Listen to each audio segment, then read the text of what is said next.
Good morning, Earthbound fam. Today is April 16th, 2026. It's a pretty amazing day.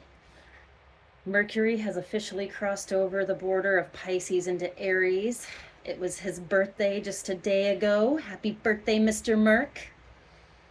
And now we have, I believe, 8 celestial entities in the house of Aries right now.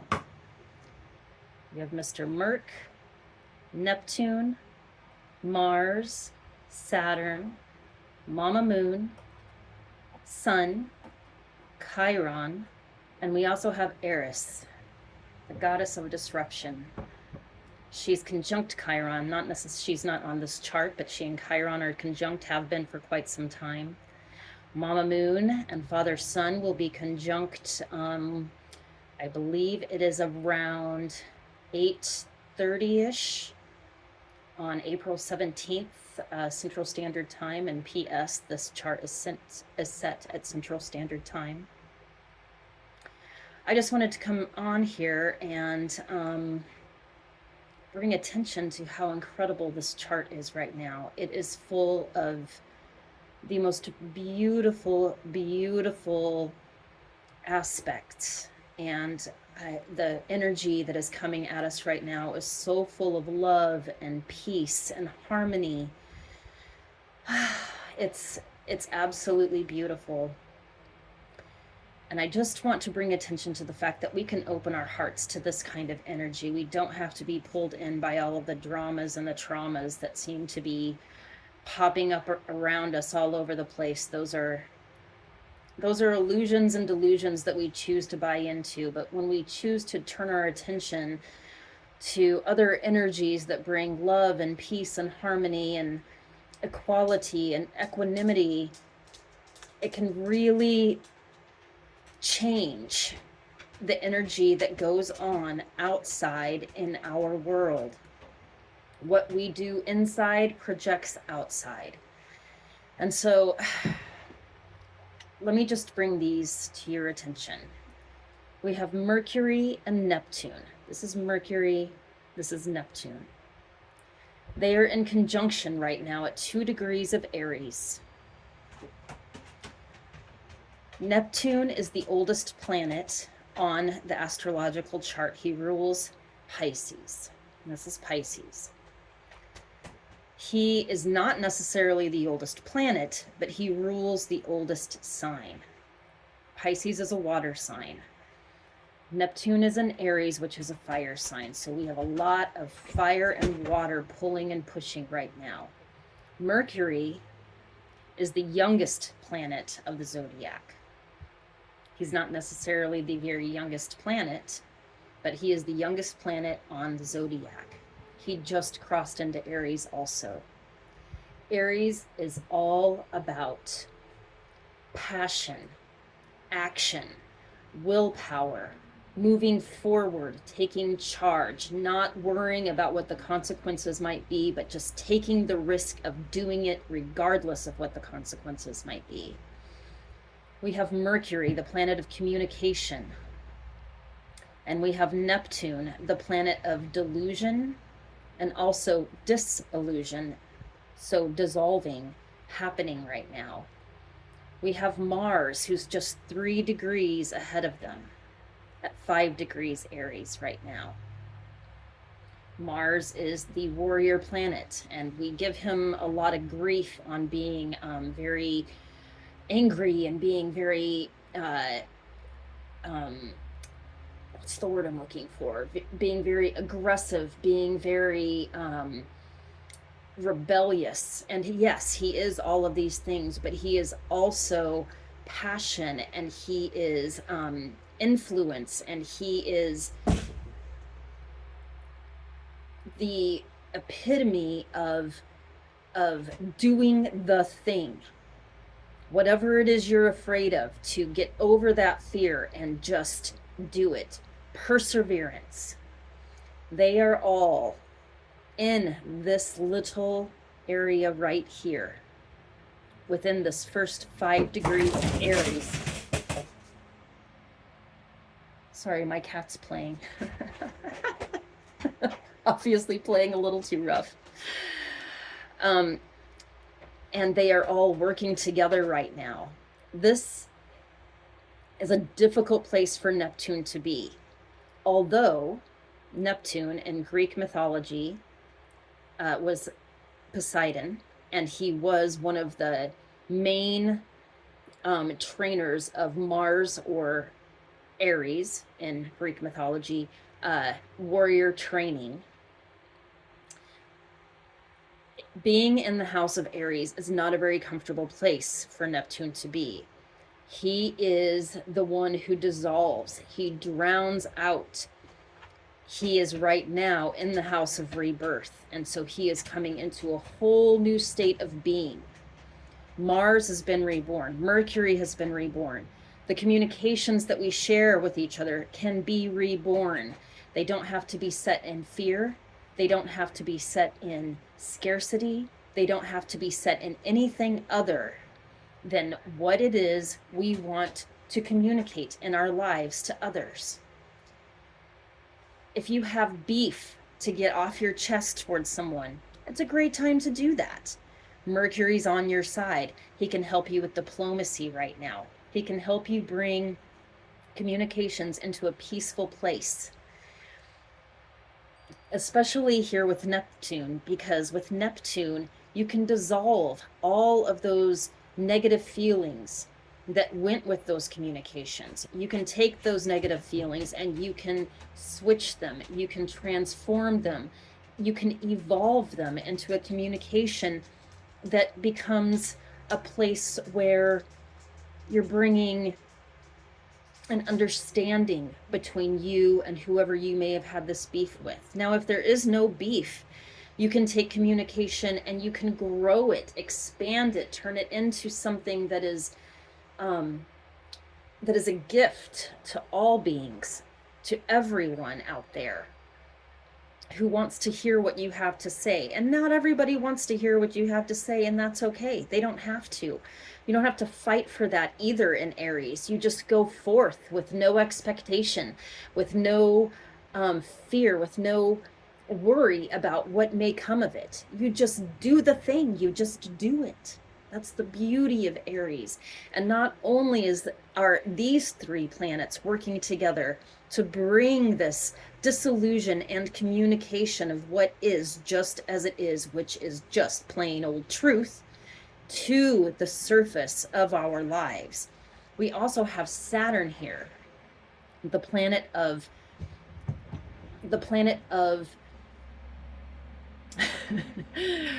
what is the word I'm looking for? The planet of discipline, the planet of planning, the planet of doing the thing, but also doing it with reverence, doing it with vision, doing it step by step. Mars is, he doesn't care if it's a step by step. He's just doing the thing. But then we have Saturn right behind him, Saturn right here, who is saying, okay, we are going to do this thing, but we're also going to do it with precision. He's bringing precision into this movement.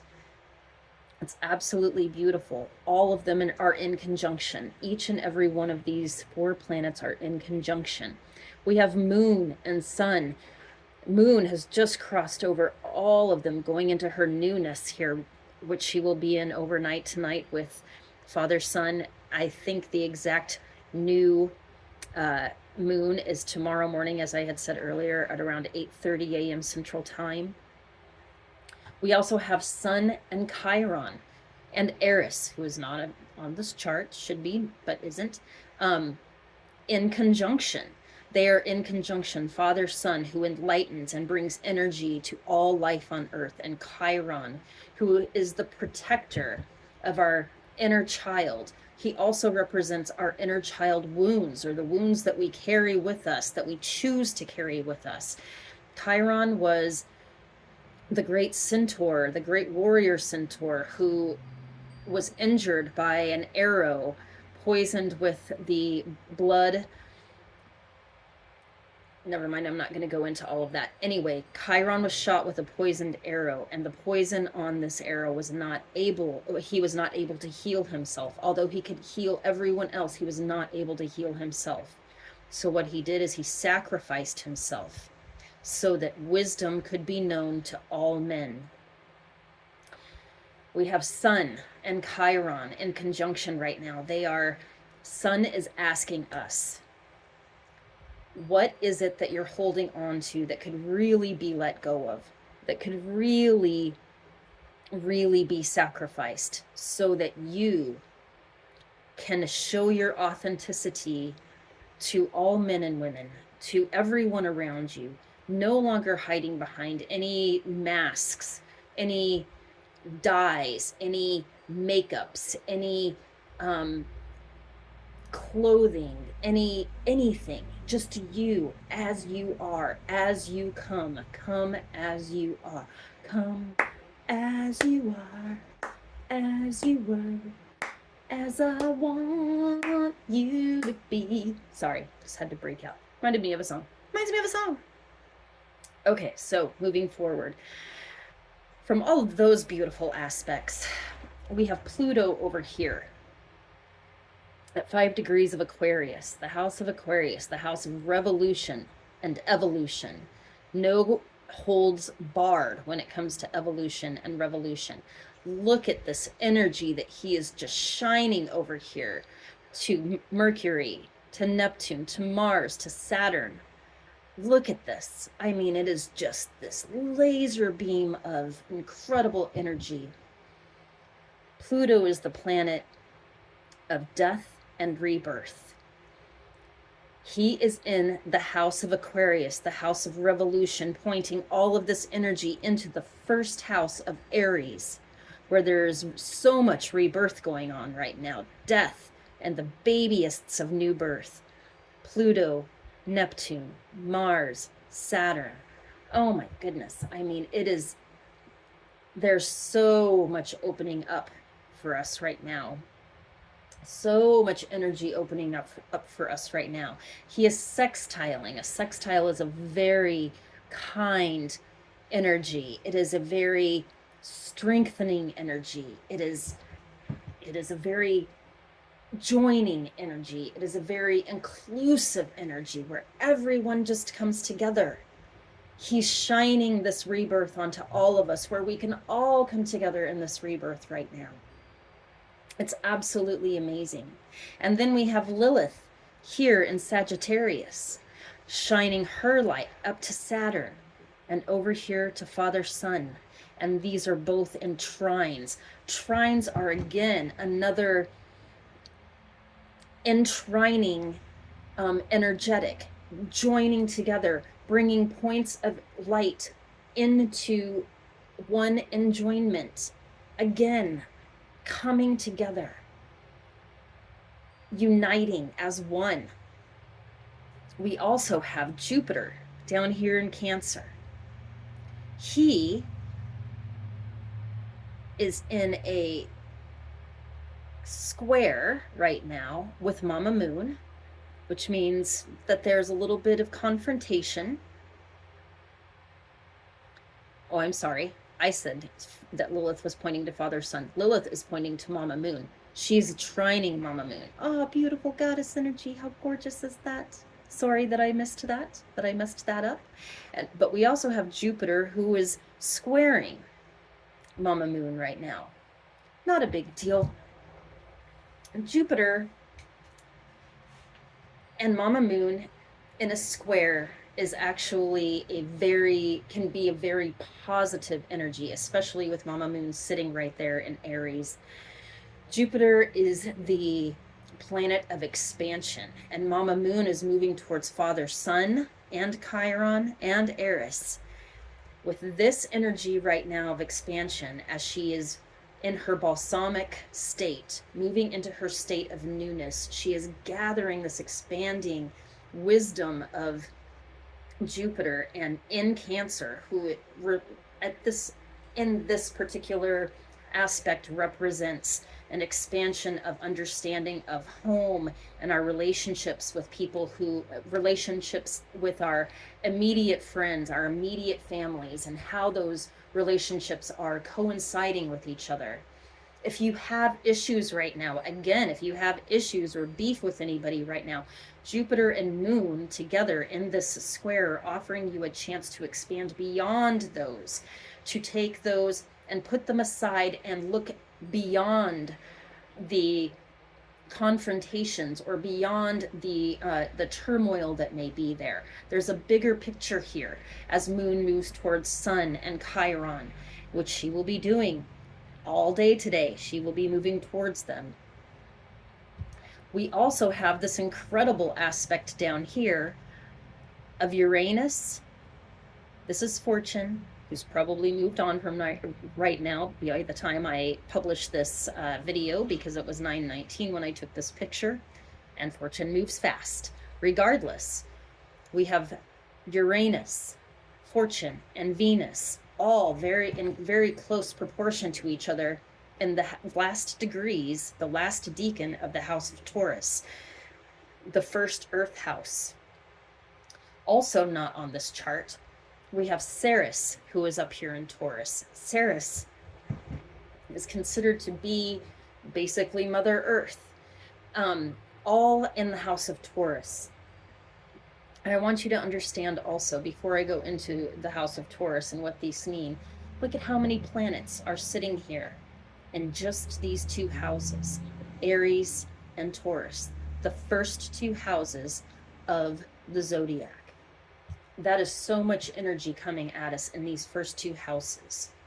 Now, going back to Uranus, Fortune, and Venus, these three in this last decan of Taurus are telling us that what is going on here on Earth is just a vision. It is not something that is permanent. We have the power to move this forward.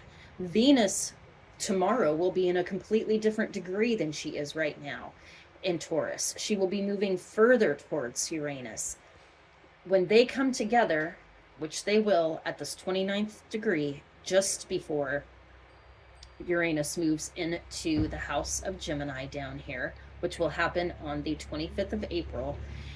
As she moves toward Taurus, she is telling us that we have so much love and beauty just sitting here to be tapped into here on Earth plane. And this, we can revolutionize this as she moves towards this energy of Taurus.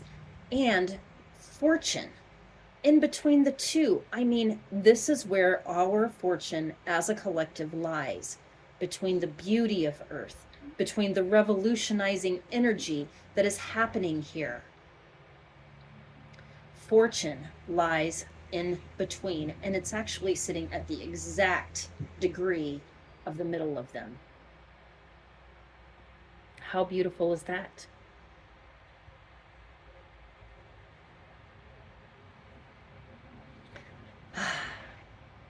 It is beautiful. And now I'm going to move back down here just a bit, because we have vertex opposite Chiron, straight across the zodiac. Vertex is our destiny point. Vertex just entered Scorpio, who is the adult house of water, the house, a very mysterious house, a house of shared resources, shared monies, shared ideas. The expansion of ideas when it comes to utilizing them for emotional benefit. Opposite Chiron, the wounded warrior, the wounded child. Again, asking us to take these wounds and put them on the sacrificial altar to rebirth an entirely new way of being, not just individually, but on a collective level.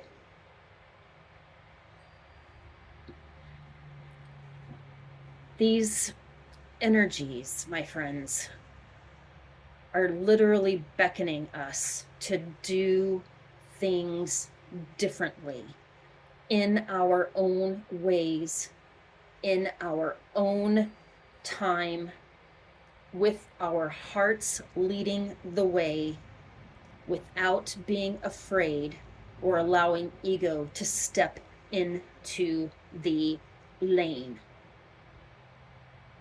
of where it is we want to be and what it is we want to be doing. It is a time of regeneration of, for those of us who are older generations, getting out of the way of these new generations that are coming in, allowing this rebirth to happen, allowing these new ways of being to come into fruition, opening us up to a whole new way of doing things, to a whole new way of seeing things, to a whole new way of being here on Earth plane. Sharing resources, sharing ideas, sharing our love with each other, not being afraid of each other, not worrying about what one person's illness may be and how it might affect us. Instead, to look at each other and help each other, help to heal each other. Chiron, vertex, help to heal each other in these new destinies that we are going into. Not worrying about the differences anymore. Not worrying about where we are separate from each other, and instead looking beyond that, looking beyond separations. Jupiter and Cancer, looking beyond the separations that we have with our friends and our fellow human beings. Getting rid of that as Mama Moon in this square moves and moves and moves. Tomorrow she's going to be along here in this beautiful sextile that Jupiter will have with Sun and Chiron. We are moving into a whole new state of being, friends. You don't have to stand in the way of that. You can open up to it. It's a beautiful new dawn. It's a new day. It's a new life.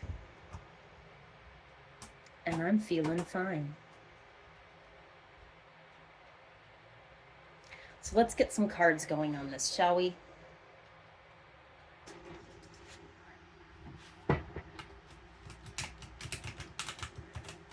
Shuffle.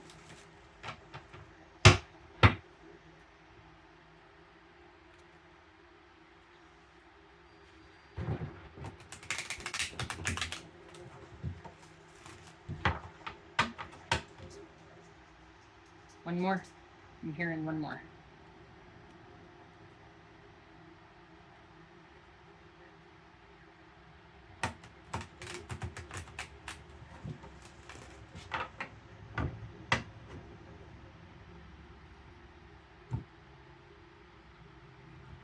Take the top. Inner fire. Hestia. And the underworld. Pluton.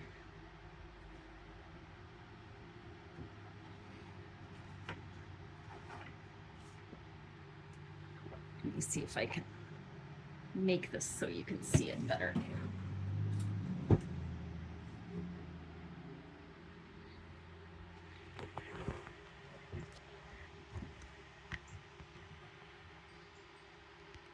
There we go.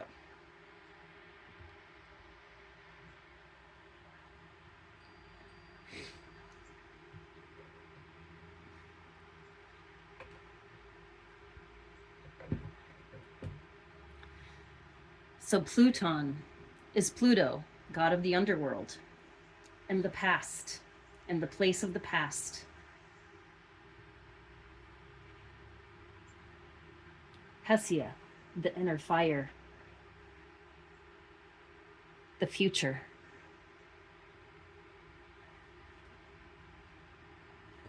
Let's see who's sitting in the middle. Psyche, doubtfulness. Aww. Well, we are moving out of the underworld, whether we like it or not, as a collective, friends. We are moving into a whole new state of being. And there is doubtfulness about that. Of course it shows some doubtfulness. Of course that's something that's going to play on our egos. It's going to play in our minds, the what ifs, but I can't, but what if it doesn't work out, but. But Hesia is saying, but what if it does? What if you tap into your inner fire? And what if the outcome turns out to be something that you could have never imagined? Because your ego, your doubtfulness wouldn't let you. What's dead is dead. It's in the underworld. And that's where it's going to stay, friends. It's going to stay there. Jump out of your doubtfulness. Become this butterfly. Fly. Don't worry about what may happen. Don't worry about it. We are in the house of Aries, the house of what is just as it is. Let yourself go. And if you can tap into that inner fire to see what lies on the other side of that doubtfulness, oh my gosh, can you imagine what might be? Let's see. Let's see what the cards say.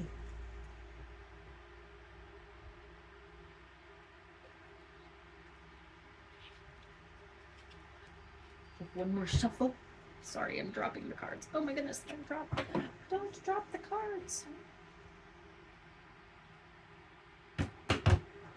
I'm not so great at this yet, but I will be, friends. I'll get better and better at these messages. That's my plan. Cut. Let's see what lies on the other side. Oh. Typhus, isn't that interesting? Fear. Again, can you get over it? What will it take to get over this fear?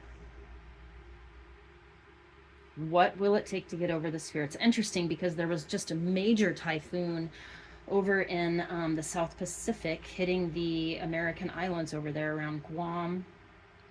And so that's an interesting card to come up today, isn't it?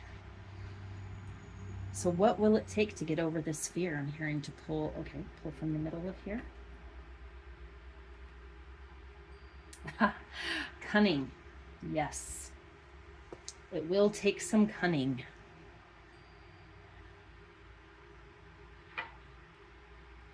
Prometheus, that's so funny, friends, because Prometheus, when I was just telling you about the story of Chiron getting hit with the poison arrow, and while he was still able to heal others, he could never heal himself. So he sacrificed himself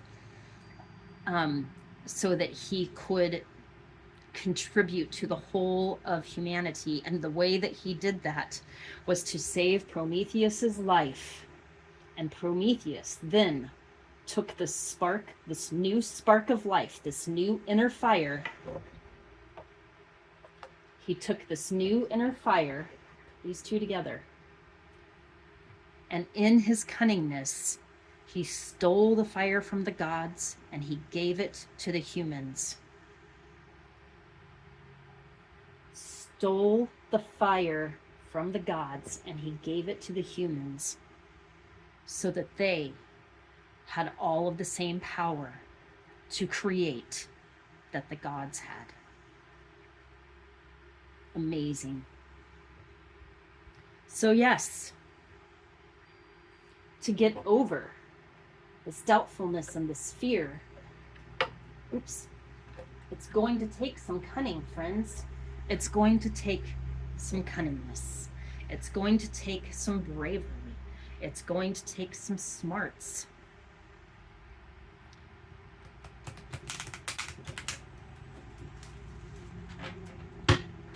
Let's pull one more of these, and then I'm going to pull a tarot. By the way, this deck is called Greek mythology, needless to say. It's one of my most favorites. Haha. Fear over doubtfulness. Well, let's get through that. Let's get through that.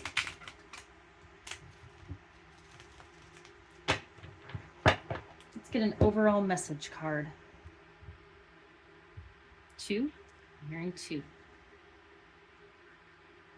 Inexperience.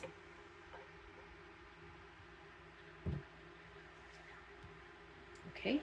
3. Inexperience. Relating on the journey. Oh, beautiful. Inexperience. Icarus. The story of Icarus. He wasn't experienced. You know what? Icarus, he did take that leap of faith. He is he wasn't a god, but he and his father were able to, well, his father actually was able to create wings when they were in captivity of the gods so that they could escape. His father gave him the wings and told him, these wings were made of wax, and he told him, don't fly too close to the sun because your wings will melt. But when Icarus received these wings, he was so captivated by the fact that he could fly that he flew higher and higher, and he did fly too close to the sun, and he ended up falling. But isn't that something that we do? Isn't that a risk that we have to take? We have to take and be willing to fail. We have to take and be willing to take a fall so that we can expand. It's the only way we can learn, is to gain experience through inexperience. By taking that leap of faith, knowing we can do it. It's going to be a journey. Hermes. It's going to be a journey. Absolutely 100%. But we don't have to do it alone. Hera, relating. Literally the goddess of relationship, of unity, of unifying male and female, of unifying masculine and feminine energies, of unifying all beings together, leaving this underworld, getting over our fears, getting over our doubtfulness, being ready to take a leap, even with inexperience, even though we don't know where it's going to lead us. If we do it together, friends, the journey that we have ahead of us, look at this card, this journey that we have ahead of us into this beautiful set of mountains. And we can do it together. We can take the climb together.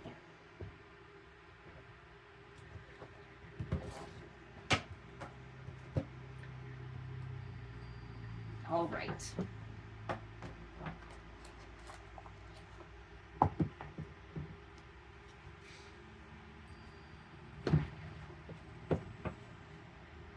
So let's get a finalization on this reading, shall we?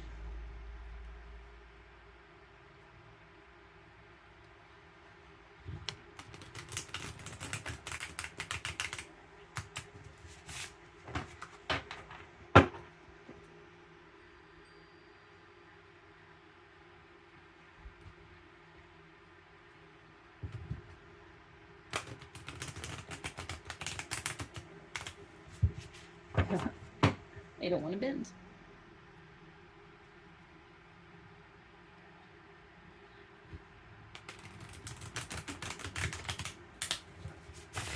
There, that's good, bent.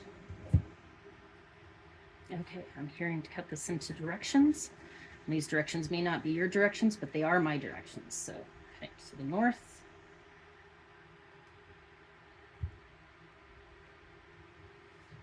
Cutting to the east.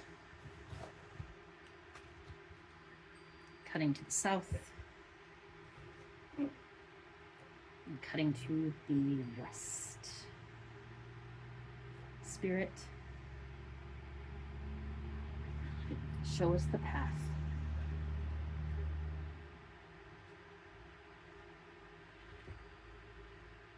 that is in our highest and our best.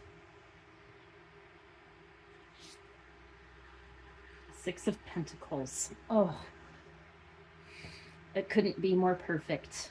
The Six of Pentacles is a card of reciprocity, of sharing what we have with each other, especially when it comes to earthbound resources, just like we were talking about in the chart. Absolutely beautiful. Absolutely beautiful. What is going to bring us to our highest and our best, friends? Sharing our resources. And I don't feel like I need to take it any further than that. Loving each other, wanting the best for each other, and making sure that we are there for each other to bring that about. Using this inexperience to tumble and fall together and rise again as we learn how to relate to each other again on this journey using reciprocity.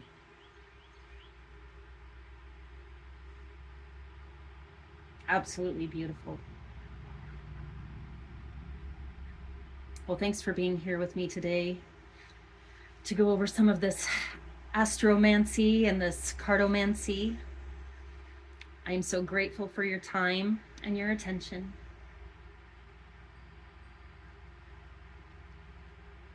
May love surround you always. May you always be blessed.